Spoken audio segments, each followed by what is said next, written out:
प्रकाशित वाक्य 12 और उसका 11। और वे मेमने के लहू के कारण और अपनी गवाही के वचन के कारण उस पर जयवंत हुए और उन्होंने अपने प्राणों को प्रिय न जाना, यहां तक कि मृत्यु भी सह ली। शैतान को कैसे जीता इसके बारे में बताया गया है। यीशु मसीह का लहू ही जो है शैतान पर जयवंत, ऐसा नहीं कहा। यीशु के लहू के द्वारा शैतान पर जीता, यीशु के लहू ने ही जीत लिया, ऐसा नहीं कहा। यीशु के लहू के साथ एक और भी वहां पर मिलता है, मेमने के लहू और अपने गवाही के वचन वहां पर कनेक्ट होता है। मेरी बात समझ में आ रही है आपको? यीशु का लहू बहुत जरूरी है। लहू नहीं तो पापों की क्षमा नहीं, चंगाई नहीं, लहू नहीं आरोग्य नहीं, भली जिंदगी नहीं, सब कुछ लहू ही है। पर लहू बहाए जाने के कारण क्या लोगों की जिंदगी सुधर गई? क्या बन जाएगी जिंदगी? बताइए बताइए, जिंदगी बन जाएगी कि नहीं? बनेगी कि नहीं बनेगी? दोनों बोल देते हैं, देखते हैं। बनेगी नहीं। आज बहुत सारे लोग जो है प्रभु को नहीं जानते, उद्धार नहीं पाए हैं। उनके लिए भी उसने अपना लहू बहाया कि नहीं? पाप को दूर करने का बलि उसने अपने आप को दिया कि नहीं? क्या वो उद्धार पाए कि नहीं? क्यों उद्धार नहीं पाए? क्योंकि उस लहू ने जो किया है वो अपने मुंह से नहीं बोले हैं।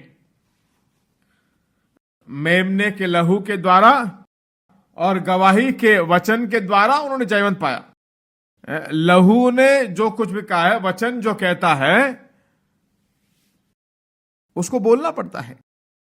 लहू ने मुझे धर्मी बनाया है, लहू ने मुझे शुद्ध किया है, जब ऐसा बोलते हैं शैतान पर जीतते हैं। रोमियो की पत्री को मोड़ते हैं, रोमियो की पत्री 10 और 9वां वचन, कि यदि तू अपने मुंह से यीशु को प्रभु जानकर अंगीकार करे और अपने मन में विश्वास करे तो उद्धार पाएगा। कि परमेश्वर ने उसको मरे में चिल्लाया तो निश्चय तो उद्धार पाएगा। धार्मिकता के लिए मन में विश्वास किया जाता है और उद्धार के लिए मुंह से अंगीकार किया जाता है। यीशु ने जो सूली में किया है उसका बताता है। यीशु हमारे पापों की बलि के रूप में चढ़ाया और मेरा दंड की आज्ञा सब यीशु के ऊपर आया, ऐसा बताया जाता है। उस पर हम विश्वास करते हैं। विश्वास करके मुंह खोलकर अंगीकार करते हैं। विश्वास करके अपने मुंह से अंगीकार करते हैं और कि वह मरे हुए से उसे जिलाया है, उसको विश्वास करते हैं। फिर मुंह खोलकर उसे अंगीकार करते हैं, बोलते हैं। दोनों जब मिलते हैं तो बहुत बड़ा मिराकल होता है। एक व्यक्ति जब उद्धार पाता है, उद्धार पाए हैं ना, बहुत ही सौभाग्य की बात है। उद्धार जिंदगी में सबसे बड़ी बात है। उद्धार जैसे परमेश्वर के राज्य में प्रवेश किए, ठीक उसी तरह राज्य की भलाइयों को भी हमें अनुभव करना चाहिए। राज्य की भलाइयां, सुख, चंगाई, भरपूरी, प्रचुरता, ये सब जिंदगी में अनुभव करना है तो चंगाई को विश्वास करना है और चंगाई को बोलना है। आसान शब्दों में कहा जाए तो कुछ भी होना है, उत्पन्न होना है, बच्चा भी उत्पन्न होगा। उत्पन्न हुआ क्या बोलते हैं ना, पूछते हैं ना, बच्चा कहां उत्पन्न होता है?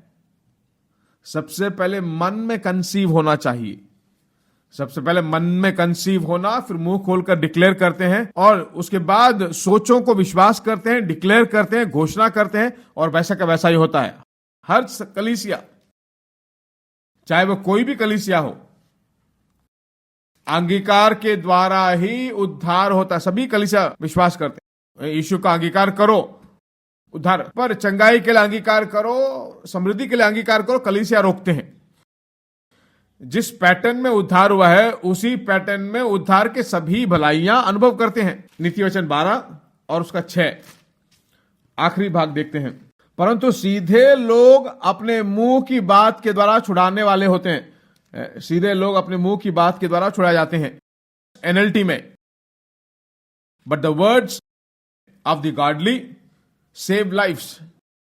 जो परमेश्वर का भय मांगते हैं, जो सीधे लोग हैं, उनके शब्दों मुंह की बात जो उन्हें उद्धार देती है। उनका मुंह का शब्द उन्हें उद्धार देता है, छुड़ाता है। एक ही बात पर विश्वास करते हैं, मुंह खोलकर बोलते हैं।